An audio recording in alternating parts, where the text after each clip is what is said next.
Hello everyone and welcome back to another League Start tips and tricks video. This is your boy Ryan and today we're going to be talking about map progression at League Start as well as sustaining your maps at higher tiers as well as of course collecting all of your 32 watchstones so you have a smoother time on playing Path of Exile at League Start. Now before we begin with the discussion, I have a small announcement to make. So the channel grew really fast and we crossed over 100 subs within 2 days. That was extremely unexpected from my side and I'm really happy that you guys are appreciating what I am doing, the content that I'm getting out. So if you are new around here and you like the content, make sure you like the video. It helps me out to reach higher audiences, more audiences, and also consider subscribing to the channel. This helps me out. This motivates me to make more videos like this, and it's also free and you can always change your mind. And as promised, I have the new mic set up, and so the audio quality should be a lot better now from this point and onwards. And this was the announcement. Now let's get on with the guide. Now, when it comes to League Start scenarios, a player's greatest challenge is to sustain maps, and this problem is even worse when you reach red maps, namely T11 and T12 maps. Sustaining them at this point on a lower awakening level is pretty difficult. So to counteract this, what we want to do is complete as many bonus objectives as we can on the map. So when you are running white and yellow tier maps, make sure that you run as many different maps in a region and complete their bonus objectives. When you hover your mouse cursor on a map, it will show that if you have completed the bonus objective or not and what is the condition for it. So as many bonus objectives, when you complete them, the counter will be here on the center, and with each number that this goes up, the chances of dropping higher tier maps goes higher. So this is the only way that we have a higher chance of dropping extra maps when we are doing higher tier maps. Also, the other benefit of completing different maps in a region is that you can go challenge Maven arenas and get Atlas Passage Tree points. This way, when you are doing maps in a region, this boosts your overall loot gain as well, and also it is very fun to play and a very fun mechanic as well. Also, this bonus objective and higher amount of bonus objective will not alone save you from encountering this situation where you are out of maps. It happens very frequently. So when you are running T11, T12 maps, make sure that you roll them properly. I'll talk about it in a bit. And also, if you run out of maps, it's not a very uncommon situation. It happens to everyone. If you have currency, make sure that you buy some maps from the market. It's nothing to be afraid of. Everyone does it and you should do it too. On a League Start scenario, completing many different maps is your top priority. Now, when it comes to rolling your map, a general tip would be to never use transmutations. You always want to run everything with alchemy orbs. Starting from white tier, you want to run them with alchemy orbs. Then when you reach yellow tier maps, you want to use 2 chisels and 1 alchemy orb on them. When you get to lower end of red tier maps like T11, 12 and 13 maps, you want to run them with 2 chisels and 1 alchemy orb along with sextants if possible. And also, if possible, take some missions from your master missions and freebies that you get from Zana's crafting device. And for T14 and above, you have to use maximum number of juices that you can put in a map. This includes 4 chisels, alchemy orb, fall orb, all the sextants that you can do, and as well as Zana master missions, as well as other master missions and Zana's crafting device mods as well. Okay, so now that we know that how we are gonna roll our maps on each tier, let's talk about progressing through the Atlas and collecting our watchstones. So at the start of the game, we will not have our map like this. It will be veiled and fogged, and as we progress through maps and do different maps, the whole Atlas will get revealed bit by bit, and with more watchstones and watchstone citadels, as we unlock them, we place them, we will reveal more maps to do. So first, when you complete your story quest and reach your hideout and you have a map device, You will talk to Kyrak, you get one map for free, and then Kyrak sells you some more maps as well. Buy all of the maps and then start doing them. And also on this note, make sure that you do all the inner region maps first, the Tyrann's End, Lex Proxima, Valdo's Rest, and Glenelg Carnes. You do maps on this region first and save the maps from the outer 4 regions for later. So when we will be doing maps in the inner 4 regions, we will also be getting drops of maps from the outer regions as well. We will be saving that and completing as many maps in the inner region, white tier maps of course, and we will be completing as much as we can from these regions and also unlock some Atlas passive points as well on this contrary. So also watchstone citadels will be locked, and as you progress through maps and complete enough maps in a region, the watchstones altars will unlock and Zana will come and visit in your hideout, and then you can buy maps from Zana as well.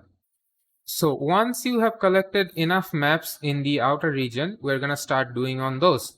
So choose any of the region and start mapping the white tier maps, of course, start on them. And when you do your first few maps, you're gonna encounter your first conqueror, and it will say that you have to not kill, but you have to do a certain amount of maps, and then you can challenge the conqueror and beat him to get 1 watchstones. Same as before for the inner regions. In the outer regions, after you do enough maps in the region, the citadel altar will unlock, and also you can when you challenge the conqueror in that region and defeat him, you will get 1 watchstones. For the white tier maps, I believe you will get 1 watchstone for every area every outer area. So you get 1 watchstone for Lexajoris, 1 from Hayward, 1 from New Hastir, and 1 from Lyra Artane. And with these 4 conquerors defeated first, you have your first set of 4 watchstones, like these 4 on here. So after we are done with the 4 regions of the outer area and we have our first set of 4 watchstones, what we want to do is we want to place 1 watchstone in one of the inner region. It can be anyone, and for the video purpose I'll go start with Tyrann's End. So we put 1 watchstone in Tyrann's End, and then we will run more white maps in the Hayward Hamlet area. This way, when we are doing white maps here, we'll start getting maps from Tyrann's End that are correspondent to these tiers, like tier 6, tier 7, and tier 5, and here, and like basic yellow tier maps we're gonna get dropped from this region as well. And once we have stockpiled enough maps from Tyrann's End, we will start doing maps in Tyrann's End. But before that, we're gonna place 2 more watchstones in one of the adjacent areas in the middle, or I mean inner region. So for this video purpose, we're gonna put 2 watchstone in Lex Proxima, like this. Now what we wanna do is with 1 watchstone in Tyrann's End and 2 watchstones in Lex Proxima, we wanna go and do maps in Tyrann's End. So the quest objective at this point would be to kill conquerors with 1 watchstone socketed. That's gonna be in the Tyrann's End. We will do all 4 conquerors from this region, and when we are doing so, we are gonna be doing a lot of maps, and we're gonna be getting maps that belong to Lex Proxima, and we will be ready for the next scenario of the conqueror storyline base. Also, by defeating the 4 conquerors in Tyrann's End, we're gonna get our second set of watchstones in for our league, like 1, 2, 3, and 4 watchstones. So with our second set of watchstones done, we're gonna now move into the next part of the quest, where it will say that we have to defeat 4 conquerors again, but this time we have to do it with 2 watchstones socketed in a citadel, and we will do that in Lex Proxima. But before doing that, what we're gonna do is take out this watchstone from Tyrann's End and we put it in Valdo's Rest, the other adjacent area to Lex Proxima, as well as we put 2 more watchstones in Valdo's Rest as well, making it a total of 3, so that we are ready for the next quest storyline as well. So when we are doing now maps in Lex Proxima, since we already have a stockpile of maps from Lex Proxima already, we're going to be doing again 4 conquerors in this region, getting 4 watchstones from this region, completing our third set of watchstones, as well as we are gonna get stockpiled on maps from Valdo's Rest. This will be including tier 11 maps, tier 10 maps, like lower tier red maps, and higher tier yellow maps as well. Now, with 4 conquerors done on Lex Proxima, we're gonna get another 4 watchstones in our bag as well. So 1, 2, 3, and 4 more watchstones we're gonna get from Lex Proxima area. And now we're gonna move on to the next part, and it is gonna be the same. We're gonna remove 2 watchstones from Lex Proxima, and we're gonna put 4 watchstones in Glenedge Cairns. So 1, 2, 3, and 4 watchstones in Glenedge Cairns. And then we already have a stockpile of Valdo's Rest maps already from the past encounter. Now we're gonna do the same. We're gonna run these Valdo's Rest map with 3 watchstones socketed in, and we're gonna do again 4 conquerors in Valdo's Rest, and we're gonna get again stockpiled up on tier 14, tier 15 maps from Glenedge Cairns. Now with Valdo's Rest done, we're gonna have another 4 watchstones in our bag. 1, 2, 3, and 4. This makes us have 1, 2, 3, and 4 sets of watchstones in our possession. So next, what we wanna do is we wanna remove all watchstones from Valdo's Rest. And after this Glenedge Cairns, we're gonna be running maps in Glenedge Cairns, and then the watchstones that are left to get are on the outer region. So now what we want to do is put 4 watchstones in New Vastir.